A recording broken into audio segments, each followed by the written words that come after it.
Let's see if we can get Tesla's summon feature to work in the rain this time.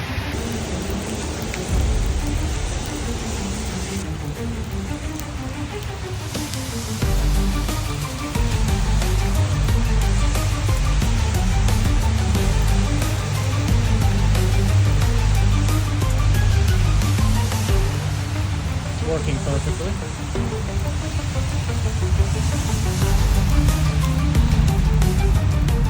All right, there we go.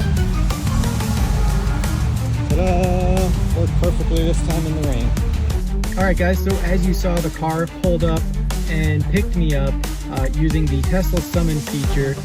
I can't think of a better time to use it while it's raining. So last week it didn't, this week it did, although granted it wasn't raining as hard.